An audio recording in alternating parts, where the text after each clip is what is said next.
다윗이 골리앗과 싸우러 나갈 때 그의 손에는 칼이 없었습니다. 그러나 그에게 칼이 없는 것은 전혀 문제가 되지 않았습니다. 그 이유는 골리앗에게 칼이 있었기 때문입니다. 그래서 다윗은 골리앗을 쓰러뜨린 다음에 골리앗의 칼을 뽑아서 그의 목을 쳤다고 성경은 기록을 하고 있고, 그 이후에 골리앗의 칼은 다윗의 소유가 됩니다. 영화 영웅에서도 비슷한 이야기가 나옵니다. 진시황을 암살하기 위하여 그의 궁에 걸어 들어간 자객에 대한 이야기인데, 이연걸이 그 역을 맡았지요.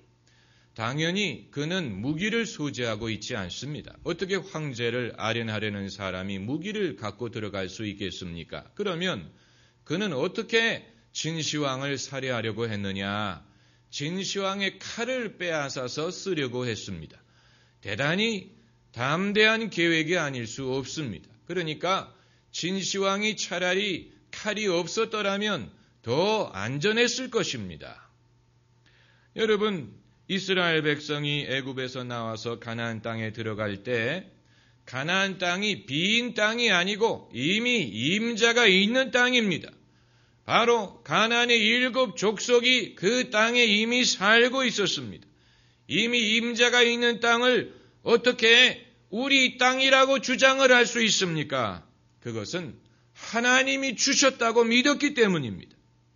이것이 구약 성경을 관통하는 믿음입니다.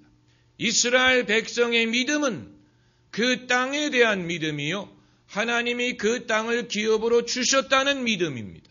이것이 없이는 우리가 구약 성경을 이해할 수 없습니다. 아브라함에게 주신 약속도 이 땅을 너와 내 후손에게 영영히 주리라. 여기에서 아브라함의 믿음이 시작한 것입니다. 20세기의 시오니즘의 뿌리가 바로 여기에 있습니다. 2000년 동안 나라 없이 헤매던 유대인들이 20세기에 다시 팔레스타인에 모여서 이스라엘 국가를 재건할 수 있었던 것은 그 땅을 하나님께서 그 조상에게 주셨다는 믿음이 있었기 때문에 가능한 것입니다. 그렇기 때문에 이미 그 땅에 팔레스타인 사람이라는 임자들이 있었지만 이들은 하나님이 이 땅을 우리에게 주신 것이다. This land is our land. 우리 땅이다 라고 주장을 할 수가 있었던 것입니다. 아마 요즘에 중동 사태를 보면서 이스라엘이 팔레스타인의 땅을 빼앗은 것이 아니냐, 이렇게 우리가 생각할 수 있습니다. 저도 그렇게 생각할 때가 있으니까. 그러나 3000년 전에 이스라엘 백성이 가나안 땅에 들어갈 때도 똑같은 상황이었습니다. 이미 임자가 있는 땅에 그들이 들어가서 그 땅을 차지하고 하나님이 이것을 우리에게 기업으로 주셨다라고 믿고 그리고 나라를 거기에 세운 것입니다. 임자가 있는데 어떻게 자기 땅이라고 주장할 수 있습니까? 유일한 답변은 하나님이 주셨다는 것입니다. 여러분, 하나님이 주셨다는 것이 이처럼 중요한 것입니다. 사람이 무엇을 소유한다고 해서 그것을 영원히 소유한다는 보장이 없습니다. 그것은 물질이든 영적인 것이든 다 마찬가지입니다. 사람이 무엇을 갖고 있다고 해서 그것을 영원히 자기 것으로 만든다는 보장이 없고 오직 하나님이 그것을 그에게 주셔야 가능합니다. 사울이 이스라엘의 임금이었죠. 초대 임금이었습니다. 그런데 하나님은 그 나라를 사울에게 빼앗아서 누구에게 주셨습니까? 다윗에게 주셨습니다. 왜냐하면 다윗은 하나님의 마음에 합당한 사람이었고 사울은 하나님의 말씀을 지속적으로 거역하는 사람이었기 때문에 나라를 사울에게 빼앗아서 다윗에게 주셨습니다. 그뿐만이 아니고 기름 부음을 사울 왕으로부터 거두어서 다윗에게 기름 부음을 허락해 주셨습니다. 이삭에게는 2 아들이 있었는데 에서가 장자고 야곱이 차자입니다. 그러나 하나님은 에서의 장자권을 빼앗아서 야곱에게 주십니다. 그래서 야곱이 아브라함과 이삭의 유업을 이어받게 되고 우리가 믿는 하나님을 아브라함의 하나님, 이삭의 하나님, 야곱의 하나님이라고 부르게 된 것입니다. 하나님이 불공평하시냐? 그러나 여러분, 에서는 팥죽 한 그릇을 먹기 위해서 장자권을 팔 수 있는 인물이었습니다. 그것을 하나님이 아신 것입니다. 이런 모든 데에는 하나님의 섭리가 있는 것을 우리가 알아야 됩니다. 이것은 물질적인 것이든 영적인 것이든 마찬가지입니다. 영적인 것도 영원히 내 것이라고 주장을 할 수 없고 하나님이 그것을 주셔야 되고 내가 그것을 감당할 수 있어야 되고 내가 충성스럽게 그것을 지키고 또 감당하고 거기에 따르는 책임과 의무를 잘 간수해야 그것을 우리가 맡을 수가 있는 것입니다. 여러분, 유럽은 1500년 동안 기독교의 중심지였습니다. 신학, 전통, 음악 이런 모든 것이 유럽에서 시작했습니다. 웅장한 교회당은 이 오래된 전통을 증거하고 있습니다. 그러나 기름 부음은 유럽을 떠났습니다. 기름 부음은 유럽을 떠나서 미국으로 옮겨가고 또 아시아로 옮겨오고 남아메리카로 옮겨가고 하나님은 기름 부음을 옮기십니다. 그렇기 때문에 과거에 복음을 수입했던 나라들이 이제는 복음을 수출하게 되고 과거에 복음을 수출했던 나라가 이제는 다시 복음을 수입해야 될 입장에 처해 있는 것입니다. 21세기에 새로운 선교지로 부상하는 것이 바로 유럽이에요. 유럽을 우리가 복음화해야 되고 유럽의 교회가 다시 세워지고 부흥을 해야 되는데 그러니까 1500년 동안 그들이 기독교의 중심지가 되었던 것은 결코 그들이 영원토록 지킬 수 있는 것이 아니고 하나님이 그것을 주셔야 되는 것입니다. 여러분, 그러므로 하나님이 주신다는 것이 그렇게 중요한데 제가 여쭤보고 싶은 것은 하나님은 오늘날 여러분에게 무엇을 주신다고 생각을 하십니까? 이것은 두렵고 떨리는 마음으로 생각을 해야 되는 것입니다. TV에서 복권에 당첨된 사람들, 갑부가 되었던 사람들을 취재한 프로가 있었습니다. 여러분 그 프로 보셨습니까? 그 프로에서 보니까 우리는 그런 사람들을 부러워하지만 의외로 복권에 당첨된 사람들 중에 불행하게 된 사람들이 많았어요. 화목한 가정이 반목하게 되고 도덕적으로 타락하고 그리고 그 많은 물질을 다 잃어버린 사람들도 있었습니다. 그런데 큰 돈을 벌었다가 그것을 잃어버린 사람이 고백하는 한마디 말이 아무것도 없다고 생각하니까 그렇게 마음이 편할 수가 없더라. 아무것도 이제 없다고 생각하니까 마음이 편하더라는 것입니다. 사도 바울은 자기의 명의로 된 재산은 없어요. 그러나 오늘 본문에서 그가 고백하는 것은 아무것도 없는 자 같으나 모든 것을 가진 자로다. 한번 따라해 보세요. 아무것도 없는 자 같으나 모든 것을 가진 자로다. 여러분 이것은 비유적인 말이 아니고 정신적으로 부유하다 그런 말이 아니고 사도 바울은 자기의 가난이 강요된 가난이 아니고 이것은 자발적인 것이고 이것은 믿음으로 말미암는 것이고 그 배후에 하나님이 지켜주고 계시기 때문에 그리고 하나님은 모든 것을 소유하신 분이기 때문에 비록 자기가 자기의 명의로는 아무것도 없지만 그러나 모든 것을 소유하고 있다는 부유의식을 갖고 있다는 얘기입니다. 그래서 그가 말하기를 가난한 자 같으나 많은 사람을 부유하게 한다. 가난한 사람이 어떻게 많은 사람을 부유하게 할 수 있습니까? 이것은 얼마든지 가능합니다. 이 믿음이 나의 혜택을 위한 것은 아니더라도 이 믿음이 많은 사람들에게 복이 되고 많은 사람들을 도와주고 많은 사람의 혜택을 위한 것이 되기 때문에 은사도 나의 영광을 위한 것이 아니고 다른 사람들의 믿음을 돕기 위해서고 또 내게 주신 사명도 나의 유익을 위한 것이 아니고 다른 사람들을 돕기 위한 것이라면 내 자신은 가진 것이 없더라도 왜 우리가 남들을 부유하게 만들 수 있지 않겠습니까? 얼마든지 가능합니다. 사람의 몸은 섭취하는 영양분이 과다하면 그 잉여 영양분을 몸에 저장합니다. 지방으로. 저도 겪어봐서 압니다. 오래전부터 인간은 미래가 불확실하기 때문에 미래에 양식이 있을지 없을지 알 수 없기 때문에 양식이 있을 때 그것을 많이 섭취해서 몸에 저장을 하려고 했습니다. 그게 본능이 됐습니다. 그런데 이것은 돈도 마찬가지. 미래가 불확실합니다. 그렇기 때문에 사람들은 돈을 모으려고 하고 쌓아두려고 하고 미래를 준비하려고 합니다. 이것이 어느 정도는 필요하고 지혜로운 것입니다. 그러나 문제는 영양분을 비축한 것이 많아지면 병이 된다는 사실입니다.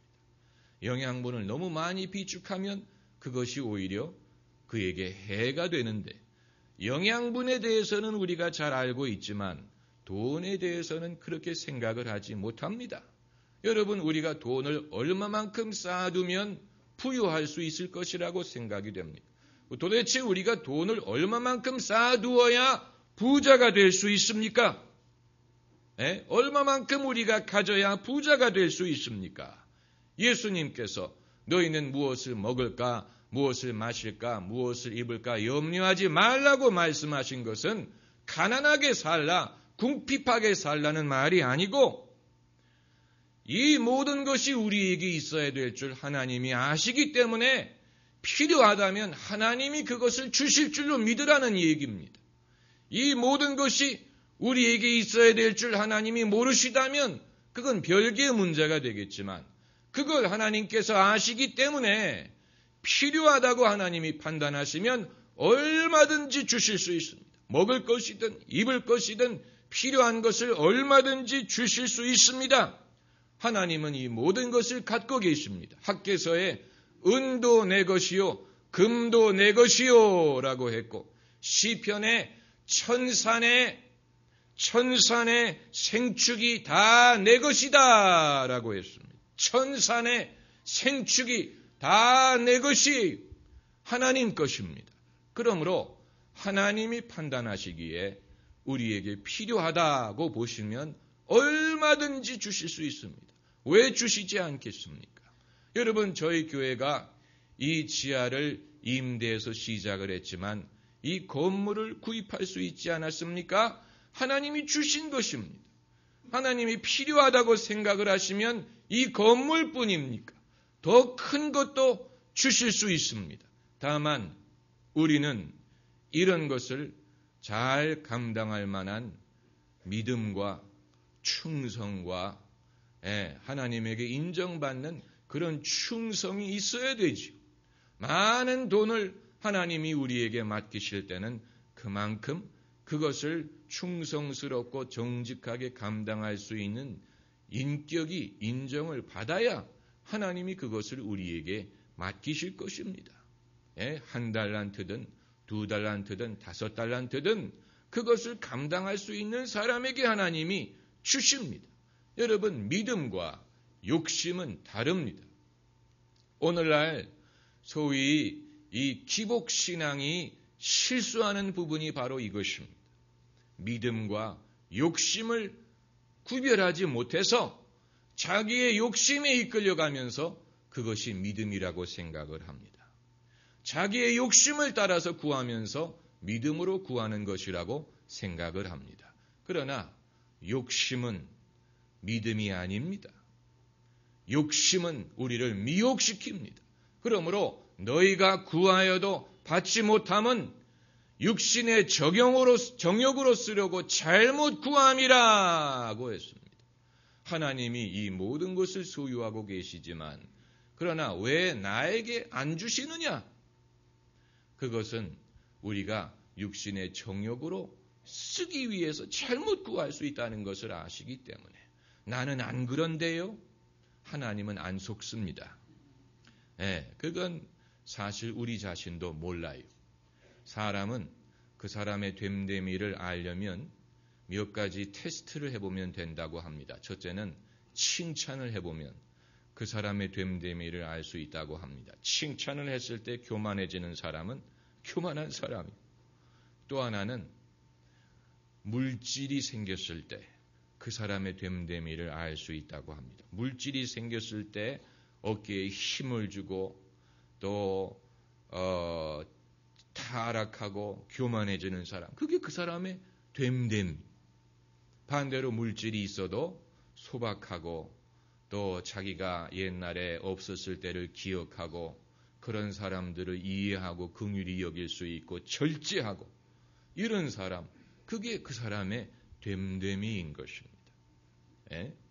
그러므로 우리가 높아질 때, 또 일이 잘 된 것 같을 때, 그때가 정말로 우리가 시험을 받는 때라는 사실을 알아야 됩니다. 우리가 언제 테스트를 받느냐? 내가 뭔가 잘 될 때, 내가 뭔가 좋아질 때, 그때가 테스트를 받는, 우리를 지켜보고 계시는 분이 계세요. 그때 우리를 지켜보고 계시는 분이 계셔서 그때 우리가 무슨 말을 하고 어떤 생각을 가지고 어떻게 사느냐, 그걸 하나님이 보십니다. 사울이 임금이 된 다음에 하나님이 지켜보시지 않습니까?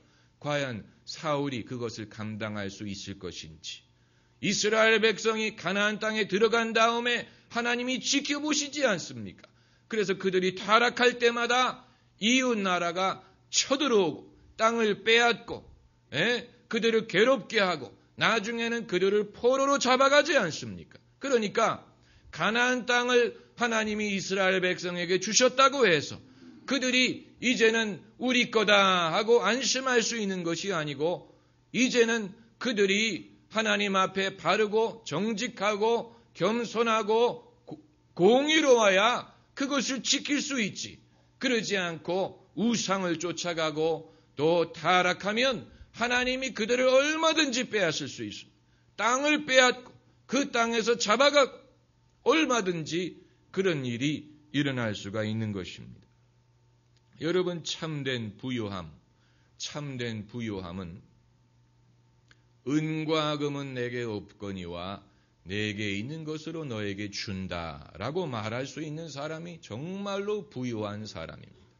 반대로 은과 금이 많이 있어도 인색하고 비굴하고 또 부끄러워하고 남을 탐내고, 이것은 부유한 것이 아닙니다.